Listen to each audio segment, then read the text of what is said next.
qui a pour thème principal la actualité politique que vous avez vécue avec nous aussi du Front populaire ivoirien, notamment mon dernier déplacement à Paris dans le cadre d'une visite que je devais rendre au président Laurent Gbagbo.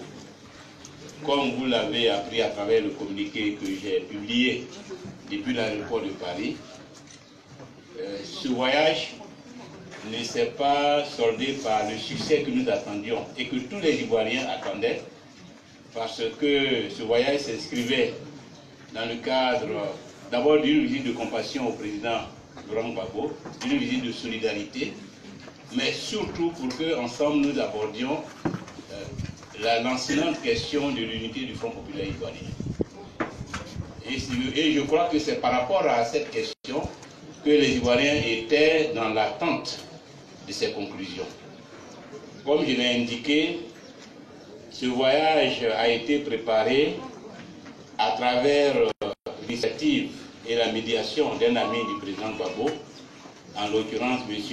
Akai Emmanuel, ancien ambassadeur de Côte d'Ivoire au Ghana. Depuis quelques années, M. Akai Emmanuel, en tant qu'ami du président Gbagbo, donc ami du Front populaire ivoirien, a essayé d'apporter sa contribution à la résolution de cette crise en favorisant une rencontre entre le président Gbagbo et moi-même. Je peux dire que jusqu'en 2018, ces initiatives ne se sont pas soldées par des succès, à telle enseigne que nous avons même perdu contact depuis juillet 2018. Dernièrement, il a repris contact avec moi parce qu'il s'est avéré que le président Gbagbo pouvait me recevoir. J'ai effectivement réaffirmé mon intention de le rencontrer et nous avons échangé. Comme je l'ai indiqué dans le communiqué, nous avons fait connaître à l'opinion ce voyage et c'est ainsi que donc, je me suis rendu à Paris où résidait déjà M. Akai Emmanuel afin que nous fassions un chemin ensemble vers Bruxelles. À mon arrivée et à ma grande surprise, il y a changement de programme. Au lieu de prendre la direction de Bruxelles, on me dit qu'un journaliste RFI est déjà prépositionné pour recevoir une déclaration que je vais faire autour principalement de la question de la reconnaissance du président Laurent Gbagbo comme président du FPI. Sur cette question, j'avais déjà à plusieurs occasions donné ma position. Et avant même de quitter ici Abidjan, à tous ceux qui m'ont posé la question, y compris M. Akai Emmanuel, je lui ai dit que ni aujourd'hui ni demain, je ne pourrais faire une telle reconnaissance. Parce que le président Gbagbo n'est pas président du Front populaire. Il est président fondateur du parti. Nous pouvons même dire qu'il est notre chef. Mais le président du parti, c'est une chose. Être fondateur d'un parti, c'est une chose. Être un chef aimé, adulé, c'est une chose. Mais ce qui ne vous appartient pas, vous ne pouvez pas faire, je dirais, usage d'une quelconque notoriété pour vous l'approprier. Je suis président du parti depuis juillet 2001, grâce à M. Laurent Gbagbo. Oui, c'est lui qui a permis que je sois le président du FPI en juillet 2001. Mais depuis juillet 2001 jusqu'en juillet 2018, le Front populaire ivoirien n'avait pas organisé de congrès. Même quand j'étais en prison à Bouna, j'étais toujours le président du parti et ceux qui étaient libres ont assumé cette responsabilité à titre intérimaire. Feu Liaka Oureto comme président par intérim. Quand je suis sorti en août 2013, il m'a passé le flambeau. Et j'ai continué à diriger le parti. À un moment donné, nous avons voulu tenir le congrès. Le président Gbagbo lui-même a dit, donnez-moi quelques temps pour voir si je peux réunifier les différentes tendances du parti. Nous lui avons donné ce temps. Il n'y a rien eu. Et c'est comme ça que nous avons programmé, après un an d'attente, donc durant toute l'année 2017, que nous avons programmé le 28 juillet 2018 le congrès du FPI. Le congrès a été suivi par tout le monde. Plus de 6000 délégués étaient présents. C'était un congrès électif. Et au vu, au su de toute l'opinion nationale et internationale, qui a été reconduit à la tête de ce parti, 4500 congressistes votants, et avec un score de plus de 99%. Les camarades m'ont réaffirmé leur confiance. C'est ça qui est la réalité politique et juridique du Front populaire ivoirien. Donc ce n'est pas parce que nous avons de la considération pour le président Gbagbo que nous allons affirmer des choses qui ne sont pas vraies. Non. Si le président Gbagbo veut le parti, c'est une chose. Mais dire qu'il est président du parti, c'est faux. Hier c'était faux, aujourd'hui c'est faux. Donc, face à cette demande, j'ai dit non. On me dit que si je ne fais pas cette déclaration, le président Gbagbo ne va pas me recevoir. Je dis qu'à cela me tient. Je rentre donc à Abidjan. Je rentre à Abidjan déçu de son attitude. Parce que ce qui est en jeu, c'est l'avenir du Front populaire ivoirien, c'est l'avenir de la Côte d'Ivoire. Et c'est pourquoi beaucoup d'Ivoiriens fondèrent beaucoup d'espoir dans cette rencontre. Les questions d'ambition personnelle, je pense, sont secondaires face à l'intérêt du pays. Donc nous sommes revenus, nous venons de tenir une réunion du secrétariat général du parti élargie aux secrétaires généraux de fédération et aux élus, ainsi qu'au comité de contrôle, pour faire le point de cette visite. Il était important que nous puissions rencontrer la presse pour qu'au-delà du communiqué que nous avons publié hier, nous puissions vous apporter les compléments d'information que vous souhaitez afin d'éclairer objectivement vos auditeurs et vos lecteurs. Encore une fois, merci d'être venu. Je me tiens à votre disposition pour vos questions éventuelles. Merci, Président. Alors, on va faire une première liste de 5 personnes. Oui. Le micro est loué. Dites votre nom et on va... Merci. Ici, c'est Ivoire Matin. Monsieur le Président, vous avez directement. Bon, d'accord, allez-y. On va prendre d'abord les 5 premiers. Oui. Olivier Kona de Africa 24. Bon, vous me notez. Joseph Titi, aujourd'hui, news.net. Plus personne. Bon, on va commencer avec les 3 premiers. Donc, oui, il y a qui? César. César.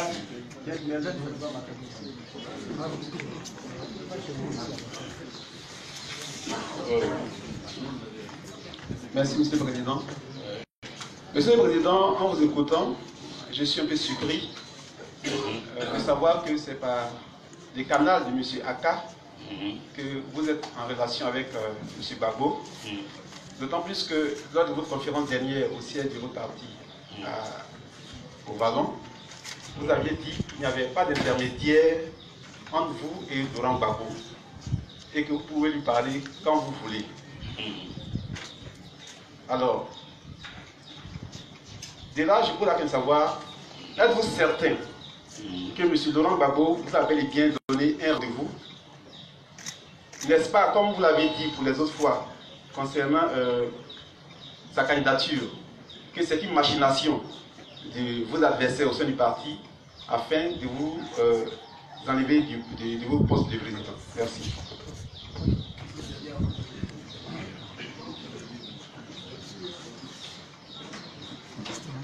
Merci. Olivier Connard, Africa 24. Monsieur le Président, avez-vous eu un contact, j'allais dire personnel, soit au téléphone, soit avec quelqu'un de confiance avec le président Laurent Gbagbo, ou alors vos relations sont toujours par personne interposée?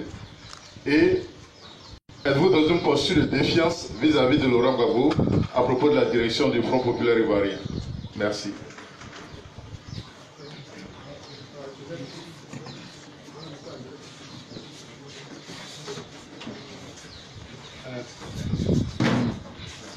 À quelles conditions Oui, c'est Titi. Oh non. Oui. Titi, oui. À quelles conditions? À quelles conditions la réunification du FPI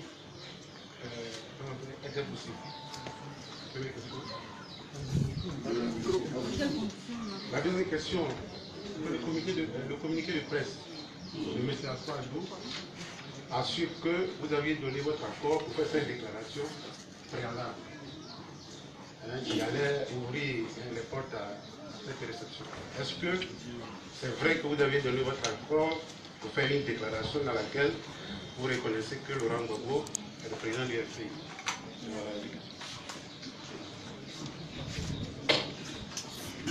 Je suis Junior Cardin, la radio de la paix.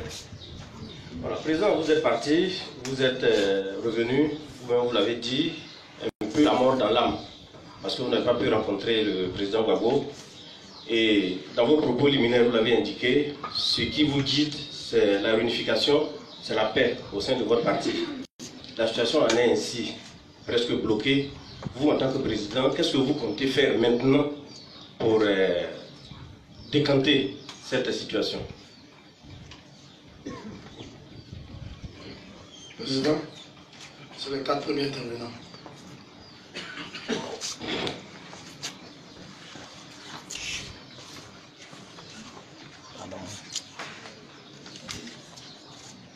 Ok, merci.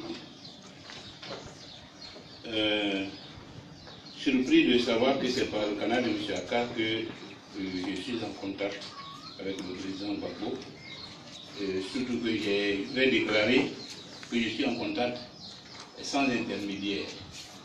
Mais quand on dit qu'on est en contact sans intermédiaire, ça veut dire que si il a un message à me communiquer, il ne va pas passer par des adversaires politiques.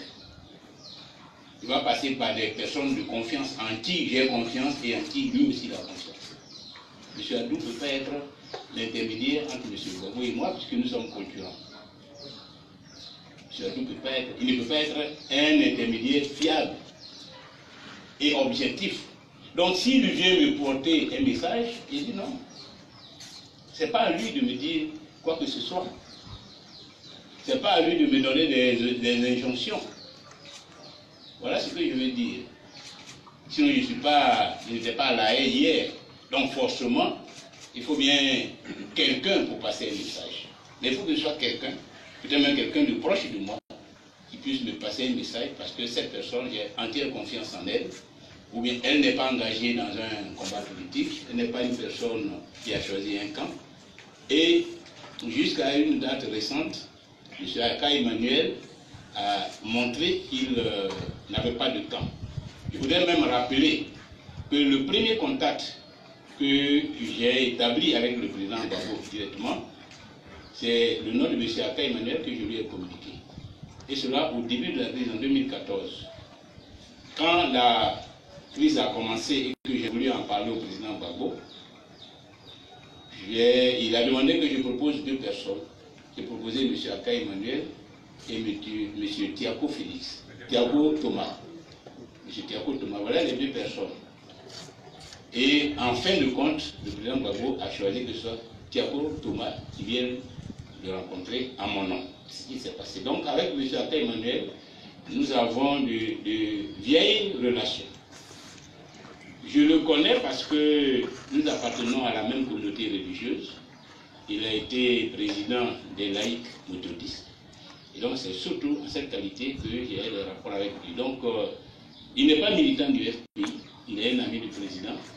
Donc s'il me porte un message, et s'il me dit que ce message vient de M.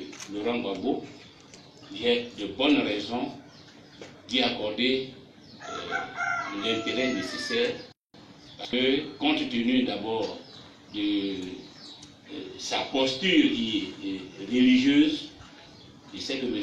Aka Emmanuel ne peut pas me raconter n'importe quoi. Alors, est-ce que je suis certain que M. Laurent Gbagbo m'a donné rendez-vous? Je crois que j'ai répondu à travers la personnalité de M. Aka Emmanuel, avec qui j'ai discuté, et qui, à plusieurs reprises, m'a fait part des retours. Parce que quand M. Aka Emmanuel est venu me voir pour la première fois ici, puisque moi j'étais ici tranquillement, j'avais exprimé le désir de voir le président Gbagbo il y a longtemps. Mais comme je le dis, depuis 2018, je pouvais dire que j'avais mis entre parenthèses ce projet, étant donné les différents échecs que ce projet avait rencontrés. Donc ici, tranquillement, lorsqu'il est venu me voir pour dire, ah, il a été approché quelqu'un qui, pour l'unité du parti, pense que je peux jouer un rôle. Donc, je suis venu pour avoir confirmation de ton intérêt de rencontrer le président Gbagbo. Je te dis oui. Si des personnes vous ont parlé de cette question et ont sollicité votre médiation, sachez qu'elle serait la bienvenue, parce que je nourris toujours l'intention de rencontrer le président Gbagbo. Lui-même, il a évoqué quelques frustrations parce que depuis plus d'1 an, nous n'avons plus de contact. Il a déploré cette situation. Il dit bon, c'est l'occasion de reprendre. Parce que nous n'avons plus de contact, parce qu'il n'y avait plus de sujet. Et comme j'étais engagé dans la préparation de mon congrès, donc je n'ai pas eu vraiment le temps pour qu'on continue d'entretenir des relations. Et c'est comme ça qu'il m'a dit, bon, mais le président Gbagbo souhaite, quel message vous avez pour lui? Je lui ai indiqué. Et il a noté. Je lui ai dit, il dit, moi, comme je n'aime pas trahir la pensée des uns et des autres, je le fais noter. Dicte-moi ce que tu voudrais que je lui dise. Et je lui ai dicté. Et le texte est là. Que je vais voir le président Gbagbo, d'abord pour manifester ma compassion et ma solidarité, après toutes les épreuves qu'il a endurées. Deuxièmement, pour lui faire le point de la marche du Front populaire ivoirien et notamment des difficultés que le parti rencontre à travers la fronde. Et puis recueillir ses recommandations, ses suggestions, ses instructions pour que le pays retrouve l'unité. Voilà l'objet. Il a dit bon, ok, je vais faire le message au président Gbagbo et tu reviens. Donc, le lendemain, il est revenu, il est toujours ici. Vous me dites, j'ai fait le message, mais le président Gbagbo estime que ce n'est pas suffisant. Et que voilà donc ce qu'il m'a dicté. Le président Gbagbo est le président fondateur du parti. Il a assumé cette direction jusqu'à son accession au pouvoir. Aujourd'hui, le président Gbagbo est le président du FPI. Je suis venu lui remettre le parti et me mettre à sa disposition. Je lance un appel à tous les militants, etc. Je ne l'ai même pas laissé terminer. Je l'ai arrêté net. Pour lui dire que le président Gbagbo n'est pas le président du FPI. Avec tout le respect que je lui dois, il n'est pas le président du FPI. Donc si c'est ça là, c'est même pas la peine de continuer. Et je l'ai dit, ni aujourd'hui, ni demain, je ne reconnaîtrai ça. Et je le répète ici. Parce que ce n'est pas une question de complaisance. C'est une question de responsabilité. Et nous ne sommes pas en train de nous amuser. Nous parlons de la vie de la Côte d'Ivoire. Parce que le Front populaire ivoirien est un grand parti sur lequel les Ivoiriens comptent. Je peux, de ma propre initiative, décider de me retirer de la direction du parti au profit d'un autre cadre du Front populaire, ivoirien, y compris le président Gbagbo. Mais on ne peut pas me dire que Gbagbo est président du FPI. Et puis je vais accepter. On ne peut pas me dire ça. Où il a été élu? À l'Aïe, On me dit affaire de Mama, congrès de Mama, congrès de Moussou. Mais un congrès s'inscrit dans le cadre des organes d'un parti politique et est régi par des dispositions des textes de ce parti. Au sein du Front populaire ivoirien, quelle que soit l'initiative, le congrès est organisé par le président du parti. Un congrès ordinaire décidé soit par le secrétariat général du comité central, un congrès extraordinaire demandé par le comité de contrôle ou par un pourcentage des militants. Dans tous les cas, l'organisation du congrès passe par le canal du président du parti. Et c'est lui qui met en place les organes du congrès pour débattre des questions qui sont inscrites à l'ordre du jour. Si c'est un congrès ordinaire pour renouveler le poste de président, il fait son bilan moral et financier. Et il sollicite le quitus du congrès. Il peut l'avoir ou ne pas l'avoir. Et s'il doit être candidat, il est candidat. Le congrès vote. S'il n'est pas réélu, le nouveau président prend la relève. Et on organise la passation des charges. Depuis quand ils m'ont vu à Mama organiser un congrès? Et sur quoi ils peuvent s'appuyer? Faire un passage en force, utiliser une autorité pour essayer de s'approprier un parti? Je ne peux pas accepter ça, il ne peut pas cautionner ça, ni aujourd'hui, ni demain. Quelle que soit la considération que j'accorde au président Gbagbo, il n'est pas président du parti. Et je trouve même ce débat honteux. Je trouve honteux qu'aujourd'hui le président Gbagbo soit dans une bataille pour le contrôle du FPI avec moi. Il n'est plus président de la République, il n'est plus président de fait de la République. En 2011, Ouattara n'est plus celui qui a usurpé son poste. Soyons sérieux. Parce que moi, c'est parce que je suis sérieux que je suis au FPI.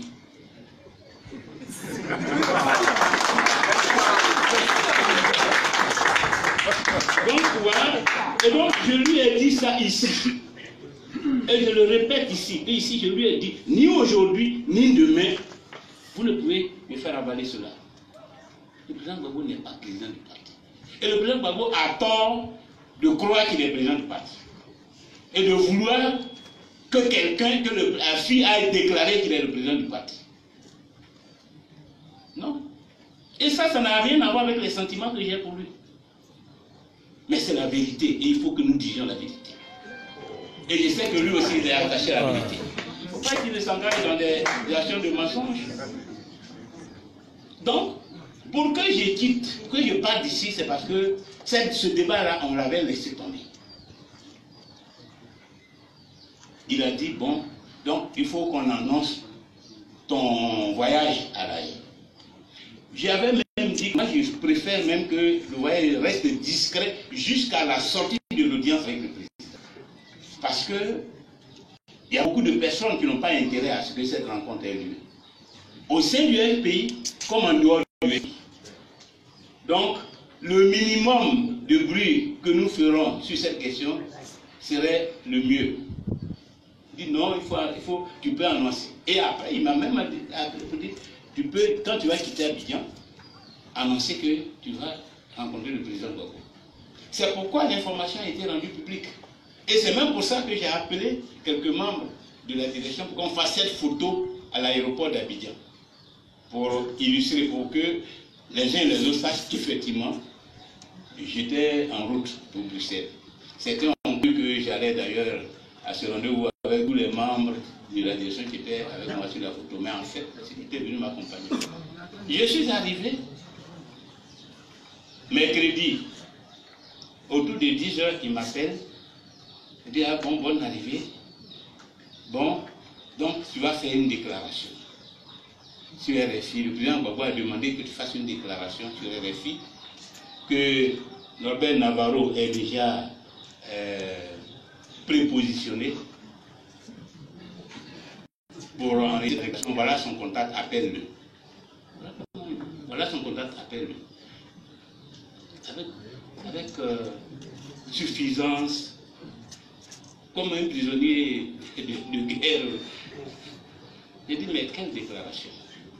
Et j'ai fait la déclaration à Abidjan, que je suis en route pour Bruxelles. Je pense qu'avec les réseaux sociaux maintenant, c'est une déclaration qui est connue. Je suis sûr qu'à l'heure actuelle, tout le monde est informé. Donc, ce n'est pas nécessaire de faire encore une déclaration. Parce que je ne pensais pas du tout que c'était pour me redire de faire une déclaration de cette nature. Et lui-même n'a pas osé le dire. Il dit non, le président tient à ce que tu fasses une autre déclaration, etc. etc. Je dis, est-ce que ce n'est pas mieux que je fasse cette déclaration à la sortie de l'audience avec le président? Que moi, je pense qu'aujourd'hui, là, on n'a pas besoin de beaucoup de bavardage. Les Ivoiriens ont noté que je suis en route pour rencontrer le président Gbagbo. Ce qu'ils attendent, c'est les conclusions de la rencontre. Mais entre les deux, là, tout ce que nous allons dire, ça va embrouiller les gens pour rien. Ce n'est pas ce que les gens entendent. Que donc, laissons tomber tout ça à faire des déclarations. Je vais aller à Bruxelles et puis au sortir, on va faire la déclaration. Il dit non, il faut appeler. Il a tellement insisté, il dit bon, je vais appeler Robert Navarro. Donc je l'appelle. On me dit que je dois te rencontrer pour faire des déclarations. De quoi il s'agit exactement? Il dit ah, moi-même, c'est hier nuit à 20h qu'on m'a appelé pour dire que tu vas arriver et que tu vas faire une déclaration. 20h, c'est au moment où je prenais l'avion ici. Je dis, mais moi je pense que ce n'est pas nécessaire, qu'on peut attendre après ma sortie pour faire la déclaration, ce serait plus utile. Il dit, ah, les gens ont insisté. Moi aussi j'ai insisté auprès d'eux, il dit, ah, mais vraiment tel que je les ai entendus, si tu ne fais pas cette déclaration, il se peut que tu ne puisses même pas aller à Bruxelles. C'est lui qui m'apprend que si je ne fais pas cette déclaration, la voie de Bruxelles risque d'être fermée. J'ai dit, ah bon?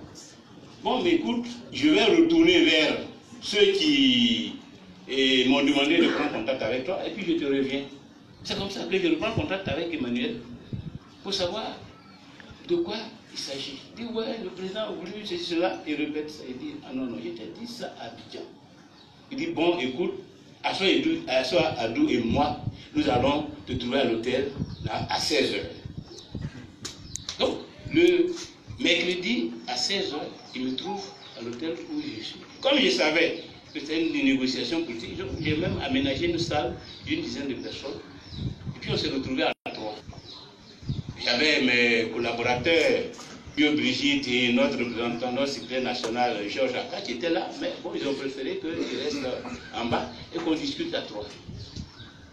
Donc, ils ressortent leurs revendications ou leurs injonctions. Je répète la même chose. Pour leur dire que je ne peux pas faire de déclaration de cette nature. Que je l'ai dit à Abidjan, je le répète ici. D'abord, parce que le président Gbagbo n'est pas président du FPI. Et je dois dire une chose qui n'existe pas.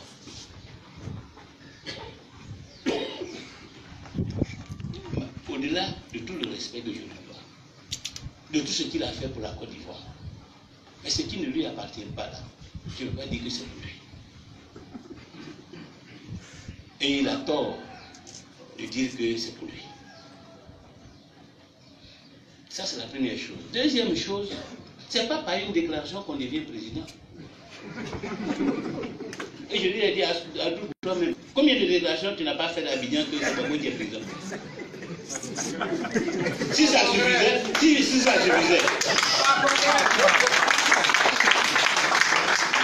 suffisait, tu ne serais pas en train de me demander encore de faire déclaration. Donc, ce n'est pas une déclaration. Et puis moi, je suis venu ici, là, je ne suis pas venu pour faire une déclaration de cette nature. Parce que les camarades qui sont là-bas, là, eux, là, ne m'ont pas mandaté pour venir faire une déclaration. Et on m'appelle président, là, ce n'est pas parce que je ne suis pas né avec le titre. C'est la volonté d'un certain nombre de personnes. Certains travaillant avec moi, d'autres à la base. Donc, même si je fais ça, et puis eux, ils apprennent là-bas pour dire, ah, la fille a fait des déclarations, il dit qu'il n'est plus président. Et puis, il se tourne pour dire, bon, Christine Conan, il n'y a pas Batémi, Christine Adjobi, comme ma fille a fui, à partir d'aujourd'hui, c'est toi qui es le président. On serait revenu à la case départ. On serait revenu à la case départ. Donc, si c'est l'unité du parti que nous recherchons tous, laissons cette affaire de déclaration. Maintenant, si c'est pour m'assassiner politiquement, bon, peut-être que là, je peux comprendre votre insistance. Parce que la seule chose que vous pouvez obtenir, ou que je peux même faire, si je fais la déclaration, c'est ma mort politique.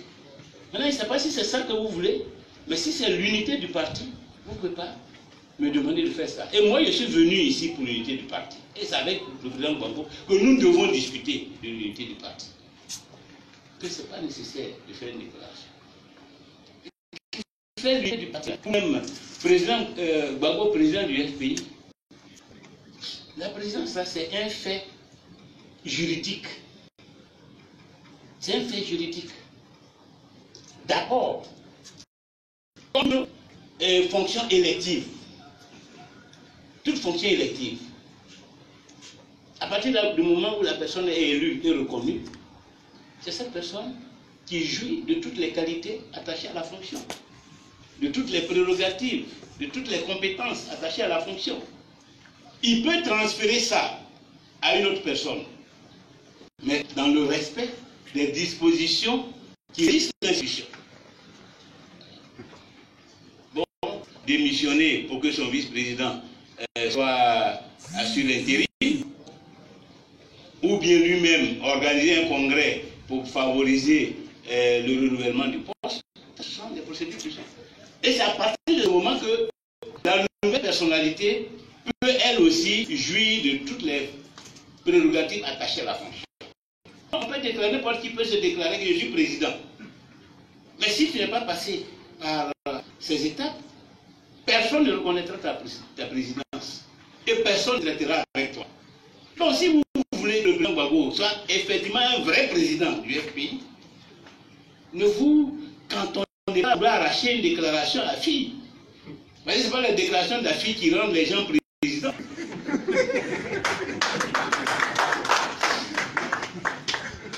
Donc, on a discuté, on ne s'est pas entendu et on s'est quitté.